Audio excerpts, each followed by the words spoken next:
Volvemos en Salud y Sociedad, aquí en Popular Televisión, desde el Centro Rodero. Estamos hablando con Marcos Pérez Gutiérrez, psicólogo y coach, estamos hablando sobre, hasta ahora hemos estado hablando sobre el rendimiento académico. ¿Qué te parece si vamos un poco más a estilos educativos? Es decir, ¿cómo tengo que educar yo a mi hijo? ¿Le tengo que decir por aquí se marcha y no dejarle, le tengo que dejar hacer todo lo que quiera? Que ese es siempre uno de los Ese es un tema problemas de los de padres. debate interesante, sí. El estilo educativo. Sí, nosotros en esta escuela que tenemos programada para el último trimestre del año, tenemos de hecho es el primero de los capítulos que tenemos programados, tiene que ver con esto, con el estilo educativo. Y esto sí, efectivamente admite mucho debate, porque cada maestrillo tiene su librillo, ¿no? Y cuál es la forma buena, cuál es la forma mala, cuál es la mejor, la más adecuada. Bueno, lo primero y principal, como casi siempre, tienes que saber qué material tienes entre manos. Un estilo educativo que fue bueno y adecuado con un niño, quizá con el hermano pequeño no te sirva. Es igual. Niños criados en el mismo ambiente, con los mismos padres, con la misma estimulación y con los mismos recursos, no se conducen igual porque, claro, cada niño trae su propia personalidad de serie. Y lo que sirvió con uno y funcionó muy bien, pues con otro resulta que no.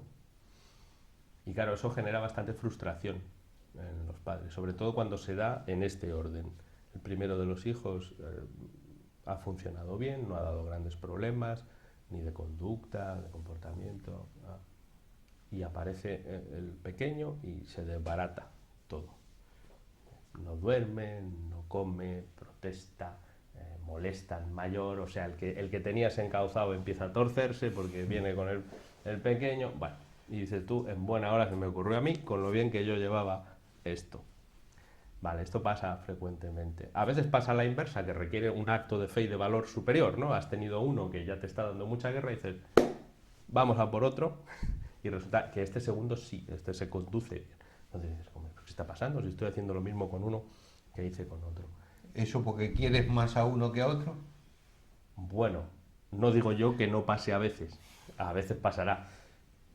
Yo siempre asumo que van más o menos igual. Los favoritos existen, no vamos a negar la evidencia, ¿de acuerdo? Pero bien.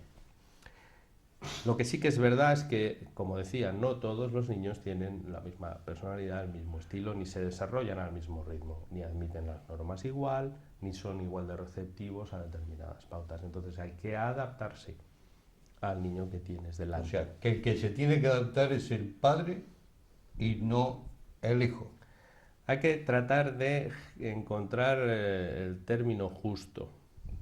Yo soy de los que creo que sí es bueno mantener cierto estilo, cierta, digamos, las normas generales, lo esencial, sí hay que mantenerlo. Ojo, sí hay que mantenerlo si está ajustado, si está adecuado. Hay padres que tienen creencias muy firmes, muy sólidas, pero que cuando hablas con ellos y lo trabajas te das cuenta de que algunas de esas creencias no están bien encauzadas. Como decíamos al principio, yo a los padres siempre les supongo buena voluntad, siempre les supongo la intención de hacer lo mejor por los niños, pero eso no quiere decir que lo estén haciendo. Yo he trabajado con muchos padres que estaban muy convencidos de estar haciendo lo adecuado, pero se estaban moviendo en la dirección contraria a la que deberían. Entonces, en ese punto, los padres tenemos que adaptarnos. Ahora bien, los niños, en cuanto a seres pequeñitos y que están en desarrollo, también tienen capacidad de adaptarse. Tenemos que buscar ese punto intermedio. No vamos a decirle a un padre o a una madre que tiene que renunciar absolutamente a todas sus creencias y todos sus valores educativos. No. Pero sí que tiene que elegir y analizar si lo que viene haciendo le da resultado o no. Tú citabas antes a Einstein y a él se le atribuye la frase de que seguir haciendo lo mismo y esperar que pasen cosas distintas, pues no tiene mucho sentido. Si tú has venido manteniendo unas normas, unas pautas y no te están dando el resultado que buscas, lo suyo es intentar modificarlas. Tampoco pasarse de un lado al otro, es decir, de ser autoritario, tú no, no, no, a decir, haz lo que quieras. No, evidentemente, a ver, Son dos extremos. los dos extremos. Jugar a la ley del péndulo no es bueno porque desorienta al que tienes delante. O sea, nosotros pensemos en algún jefe que tengamos que un día es mano de hierro y al día siguiente es el nihilismo total, haz lo que te dé la gana y pues estarías desorientado, no sabrías muy bien a qué carta quedarte. Eso genera incertidumbre, genera inseguridad. Y en los niños la incertidumbre y la inseguridad es caldo de cultivo para problemas. Los niños necesitan tener claros cuáles son los límites. Esto es importante. Hay padres que a la hora de poner límites les genera cierta inquietud por este estilo de buenismo de eso, de que el niño tiene que crecer en libertad. Bueno, vamos, sí, pero una libertad controlada. Los niños necesitan esos límites porque esos límites les dan seguridad. Has utilizado el término autoritario. El término autoritario es un término que está muy mal visto. Pero de hecho, hablando de estilos educativos... Pero los mayores dicen autoritario, como en la época de la dictadura anterior. Sí. No, aquí cuando usamos el término autoritario hablamos de lo que es tener autoridad, autoridad en el sentido estricto del término. No ser un dictador, no, pero sí que quede claro que tú tienes la autoridad. Yo utilizo un ejemplo para explicarle esto a los papás. Si tú tienes una empresa, por supuesto, para que tu empresa te vaya bien, es importante que tus trabajadores estén contentos y que estén a gusto para que su desempeño laboral sea adecuado. Pero, si tú eres el empresario, quien toma las decisiones que tienen que ver con tu empresa no son tus trabajadores, eres tú, tu consejo de administración, tus directivos, no los trabajadores. Los trabajadores son la parte esencial, pero no son los que toman las decisiones. En una familia, los niños son la parte más importante, esto está claro, yo creo que en esto nos ponemos de acuerdo todos, pero no pueden ser los niños los que marquen los ritmos, las normas, lo que se hace o se deja de hacer en una casa. Y hay casas donde esto sucede, donde el último mono que no levanta más que esta mesa tiene a todos los de su alrededor bailando al ritmo que él toca. El último que ha llegado es el que está marcando la convivencia de todos. Cuándo se come, qué programa de televisión se ve, y tienes a todos los adultos viendo a Bob Esponja. No, eso no puede ser. Los niños necesitan que se les oriente, necesitan sus espacios, pero necesitan sus orientaciones. Y lo que es importante es que todo esto se desarrolle en un entorno afectivo adecuado, eso sí. Hay autoridad, pero hay afectividad. No es el imperio del terror, eso no es educativo, no es positivo. Y esto nos lleva un poco a el desarrollo de la personalidad del niño y del joven. Es decir, ¿cómo se va desarrollando este niño joven hasta llegar a ser adulto? Hasta adulto. Los estilos educativos efectivamente tienen que ver con cómo la personalidad de esa personita pequeña hasta que se convierte en adulto va evolucionando. Las teorías de personalidad, más o menos yo creo que todos los profesionales estamos de acuerdo, son una combinación de lo que los niños traen de serie, por así decirlo, el equipamiento de serie que trae cada pequeñajo, y el entorno, el ambiente en el que se crían. Por eso explicábamos antes que dos hermanos con mismo ambiente, mismo entorno, misma estimulación, mismos afectos, pues resulta que producen procesos evolutivos diferentes por lo que tiene que ver con ellos mismos. Y también es obvio que la misma persona criada en dos ambientes distintos habría derivado en dos adultos diferentes, con toda seguridad. Entonces, el estilo educativo que haya en una casa, los valores, la afectividad, la expresión de emociones, la tolerancia, la seguridad que se crea la posibilidad de desarrollarse, de explorar, de hacer cosas que un niño tenga, va a tener mucho que ver con el tipo de adulto que llegue a ser. Nosotros hablamos de, como otro refrán, de padres gatos, hijos michines, se dice, ¿no? De padres neuróticos y hijos neuróticos, sin duda ninguna.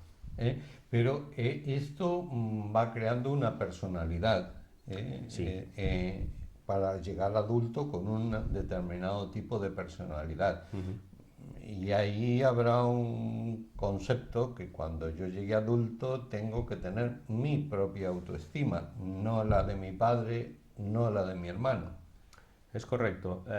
Lo que pasa es que cuando tú llegas a hacer esa reflexión, tienes un nivel de desarrollo ya muy avanzado. Digamos que, sabes, la plantita cuando es pequeña es cuando puedes ir trabajando para que el tronco no se te tuerza. Si de pequeño no trabajas eso bien, el tronco se tuerce y cuando ya se ha convertido eso en un tronco es difícil de enderezar.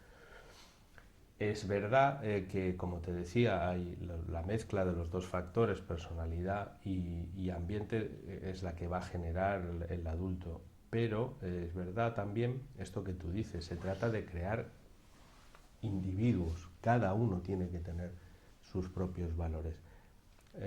Yo muchas veces les digo a los padres, hay muchas veces que los problemas de relación paterno-filial tienen que ver con el hecho de que a veces los padres vemos a los niños como proyecciones, como proyectos nuestros de desarrollo, de futuro. Y hay un momento en que los niños dejan de ser el proyecto nuestro y asumen su propio proyecto. Se desarrollan ya como individuos aparte de nosotros mismos. Ya no son una proyección nuestra, Exactamente. sino que cada uno va a su estilo, Efectivamente, su forma. eso es. A partir de la adolescencia empiezan a manifestar su necesidad de independencia, su querer ser, manifestar sus criterios, incluso, o la mayoría de las veces, contra los nuestros por ese ansia de manifestar su independencia respecto a los adultos que le rodean, ¿no? Esto nos lleva a otra cosa que puede aparecer, que es la conducta de cada niño o joven. ¿Por qué es que tienen distintas conductas, siendo educados en un mismo nivel? Sí, problemas de conducta, mismo ambiente, mismo estilo educativo, mismos valores, mismo nivel afectivo y diferente comportamiento. Bueno, como decíamos antes, cada niño tiene de serie su propio equipamiento, su propia precarga, si se puede decir así, de personalidad. Entonces, no todos los niños responden igual a la misma estimulación, incluso cuando esta es positiva o teóricamente positiva, porque nosotros podemos estar pensando que estamos dando una estimulación de determinado grado, pero los niños la están recibiendo de forma contraria. Te voy a poner un ejemplo. Cuando hablamos de programas de modificación de conducta y hablamos de etapas tempranas del desarrollo, si nos metemos a tratar de controlar la conducta de un adolescente de 15 años, lo tenemos complicado. El trabajo hay que hacerlo desde antes. No digo que no se pueda hacer a partir de los 15, pero es más fácil hacerlo desde antes para evitar después los problemas posteriores. Te decía que a veces nosotros pensamos que estamos enseñando o aplicando un determinado refuerzo en un sentido y resulta que lo estamos aplicando en el contrario. Educativamente hablando, hay varios términos que son importantes. Así, a grandes rasgos, el refuerzo positivo, el refuerzo, bien sea positivo o negativo, y el castigo, que son los dos conceptos que manejan los padres más habitualmente, ¿no? Y hay muchas veces que los padres están en la consulta y te dicen, es que este hijo mío no aprende. O sea, le estoy castigando y no solo no corrige su comportamiento, sino que vuelve a por más, lo potencia. Y resulta que aquello que tú crees que está siendo un castigo para el niño, él lo está interpretando como lo contrario, como un refuerzo. Te pongo un ejemplo. Muchas veces, yo estoy aquí en esta consulta que tiene una sala de juegos importante, no sé si se ha visto, pero bueno, tenemos un espacio de juego lúdico para que los niños se esparzan mientras yo me entrevisto con los padres. Y hay muchas veces que los niños pasan media hora, 40 minutos en esa sala jugando solos, autónomamente, sin molestar a nadie, y a esos niños no se les hace ningún caso durante todo ese periodo de tiempo. Ahora bien, en el momento en que salen de la sala de juegos y vienen para acá, en ese momento sí. ¿Dónde vas? Date quieto, ponte para acá, vete para allá. Es decir, mientras se han estado comportando adecuadamente, mientras han hecho lo que queríamos que hicieran, que era estar allí jugando Y no molestando. en todo ese rato no han recibido ningún refuerzo por nuestra parte. Que bien te estás portando, esto es lo que quiero que hagas, como me gusta que estés así, estás dejando a mamá y a papá hablar, muy bien. No, de eso no han recibido nada. Ahora, en cuanto han puesto un pie fuera de ahí, entonces sí intervenimos. A la mayoría de los niños lo que más les interesa es la atención del adulto. Si está en la sala de juegos, no la recibe. En cuanto pone un pie fuera, ¡pum! ¿Tú qué harías? Sí, claro, ahí toma una reacción. Claro. Entonces, nosotros pensamos que estamos actuando de una manera y estamos actuando justo de la contraria a la que deberíamos. Y estos son factores que es importante tener en cuenta. Porque estos pequeños detalles son los que hacen que la conducta vaya bien, se repita. Nosotros queremos que la conducta que se repita sea la de estar en la sala de juegos sin interferir, sin interrumpir. Pues eso requiere un cierto refuerzo, no una interrupción, sino un refuerzo. Nosotros dedicamos 1,5 segundos a decirle, muy bien, te estás portando muy bien, luego tienes un premio, bla, bla, lo que fuere. Con eso aseguramos que él continúa en esa línea. Cuando ignoramos un comportamiento, pues lo más probable es que tienda a desaparecer. ¿Y qué tipo de trastornos de conducta se pueden modificar o pueden de alguna manera llevar un tratamiento? Los trastornos de conducta se pueden modificar siempre que se trabaje desde las primeras fases. Hay problemas de conducta muy severos, muy graves. ¿Como cuál, por ejemplo? Hay problemas de negativismo desafiante, hay problemas de violencia física y verbal, materno-paterno-filial muy importantes, pero esos son ya la consecuencia extrema de un problema generado anteriormente. Eso no aparece de hoy para mañana. Ayer no se acostó el niño siendo bueno y hoy se ha levantado siendo de la piel del diablo. Eso no pasa de un día para otro. Son cosas que normalmente se ven venir. Evidentemente, como cualquier otro tipo de trastorno biológico normal, si tú dejas que una infección se desarrolle, pues cuando quieres intervenir ya los antibióticos no hacen nada. Hay que amputar el miembro porque está gangrenado. Con los problemas de conducta, si se interviene desde el principio, cuando lo único que son pequeñas interferencias en la vida cotidiana de una casa, casi siempre se reconducen, casi siempre, entre el trabajo con los menores y, muy importante, sustancial diría yo, el trabajo con los adultos. Es más, yo trabajo mucho más con los padres que con los niños, porque al final los referentes son los padres. Los niños no hacen lo que tú les dices, hacen lo que tú haces. Desde el punto de vista práctico, ¿le podemos decir algo a los padres cuando tengan un hijo con un trastorno de conducta? Sí, igual que comentaba antes, es muy importante la consulta con un profesional. ¿Por qué? Por lo que indicaba anteriormente, porque muchas veces nosotros creemos que estamos haciendo lo adecuado e insistimos en repetir una determinada técnica de intervención, pero no es la que necesitamos. Y muchas veces está yendo justo en la dirección contraria, con lo cual el problema no solo no se va a solucionar, sino que va a agravarse. Nosotros vemos muchas veces como hay niños que se conducen más o menos con normalidad cuando están trabajando, interactuando con nosotros, conmigo, con la pedagoga, con la logopeda, y en cuanto aparecen de nuevo los padres se desajustan completamente.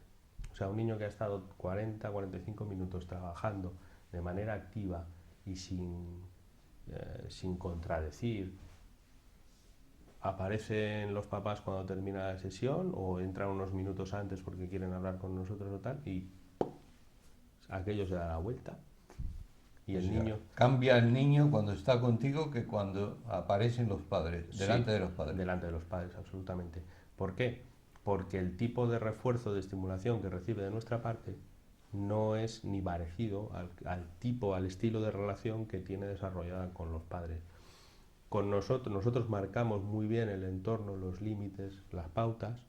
La mayoría de los niños se adapta a esos límites. A unos les cuesta un poco más, a otros les cuesta un poco menos, pero la mayoría se adapta. Y sabe que aquí se juega con unas normas y las asume y las acepta y las respeta. Pero claro, cuando aparece en la figura de los padres que juegan con unas normas diferentes, pues entonces aquello se desbarata. Hay veces que los padres te comentan, te van poniendo en antecedentes. Bueno, te voy a traer al niño y tal, que ya, vas a ver, esto es un sin Dios, el niño no hay quien haga vida de él, esto, lo otro, y más allá. Bueno. Y tú te agarras a la mesa porque dices, yo no sé lo que va a entrar por esa puerta, claro, pues están contando. Y viene el niño y tú luego analizas al niño, estás con él, interactúas, juegas, trabajas. Y dices, bueno, pues, es un niño más o menos dentro de lo normal. Un poco más activo, un poco más inquieto, pero bueno, nada especialmente grave. O te cuentan los padres una historia y tú te pones en contacto con el colegio, que es algo que nosotros hacemos frecuentemente porque los niños pasan mucho tiempo en el colegio y es una información muy importante para nosotros la que tiene que ver con ese entorno. Y un niño que en casa es conflictivo, resulta hiperactivo, resulta disruptivo, hablas con los orientadores, hablas con los profesores y dices, bueno, aquí más o menos dentro de la normalidad. No es un niño conflictivo, no tiene problemas de relación con sus iguales, no se levanta y sale corriendo por entre las mesas de clase, no. Y decimos, ¿qué pasa aquí entonces? ¿No? Hay que analizar a ver por qué en esos diferentes contextos el niño se comporta de manera distinta. Esto es muy indicativo, el niño que se comporta de manera diferente dependiendo de quién tiene delante. En casi todas las familias que hay problemas de conducta, una de las preguntas que yo hago siempre es, ¿hay alguien de la familia con quien vaya mejor? Siempre está el tío fulanito o la tía menganita o papá o mamá con los que va, digamos, de otra manera. A ver, ¿qué está haciendo el tío tal o la tía cual que no hacéis vosotros? ¿Por qué con este sí y con los demás no? ¿O por qué en clase se conduce más o menos bien? ¿O por qué aquí se comporta de manera más o menos adecuada y en cuanto entráis vosotros por la puerta es como si hubiera pasado el Katrina? Esto es la avalancha. Esas cosas hay que analizarlas para ver, porque claro, todos esos factores tienen que ver con el niño. O sea que esto es lo que al fin y al cabo trata una escuela de padres, es decir, para ser padres nadie nos ha dado instrucciones, lo hemos hecho más o menos lo que la generación anterior a nosotros de alguna manera nos trataron a nosotros. Sí, hemos ido intentando aplicar eso del sentido común, ¿verdad? Que es el menos común de los sentidos, pero eso no nos garantiza el éxito. Es importante, yo quiero dejar claro, que nosotros trabajamos desde una base científica. Esto no es una cuestión de fe, ni de valores. Es que tenemos que trabajar porque entendemos que lo humanamente... A ver, sí, pero detrás de todo esto hay una investigación. Si nosotros proponemos una forma de trabajar y de corregir la conducta es porque está contrastado a través de la investigación que de esa manera se funciona y de otra no. O sea, no es solo una cuestión ni de buenismos ni de malismos. La psicología es una ciencia y lleva un trabajo, tiene una base científica. Esto quiero dejarlo claro porque a veces parece como que es una cuestión más de lo que está bien o lo que está mal sin más trascendencia, ¿no? Marcos, una última cosa que veo aquí que vais a hacer esta escuela de padres y esto tiene un costo, supongo. Primero, ¿cuánto tiempo tienen que venir los padres? ¿Un curso académico? No, esta es una escuela que tenemos proyectada para que coincida aproximadamente con el inicio del curso, es decir, a partir de septiembre y en lo que sería el primer trimestre, entre septiembre y diciembre de este año. ¿Y cuánto tiempo? Tenemos proyectadas, bueno, debo decir que esta escuela de la que hemos hablado es la escuela de padres que tiene que ver con el área infanto-juvenil. Luego va a haber también una serie de charlas de atención temprana, en fin, un proyecto un poco más elaborado. Pero la escuela nuestra va a tener 6 módulos, van a ser 6 charlas de carácter quincenal, de una duración de 1 hora y media aproximadamente y de un marcado carácter teórico-práctico, es decir, no va a ser simplemente una charla, una exposición magistral donde el profesional va a decir hay que hacer esto, esto y esto, sino que nuestro objetivo es una intervención desde el punto de vista práctico para que los padres puedan poner en práctica, manifestar sus dudas, lo que están haciendo, por qué esto funciona, por qué esto no. Esto veo que no es muy caro porque pone que 25 euros. Estimamos que es un coste accesible para todo el proyecto que es y que creemos que puede ser muy interesante, sí. Pues nada, Marcos. Marcos Pérez Gutiérrez, psicólogo y coach, que nos ha hablado un poco de lo que es una escuela de padres y sobre casos prácticos sobre el desarrollo de nuestros hijos. Marcos, muchas gracias. Muchas gracias a ti, muchas gracias al Centro Rodero por habernos acogido una vez más. Señores televidentes, hasta el próximo programa de Salud y Sociedad aquí en Popular Televisión.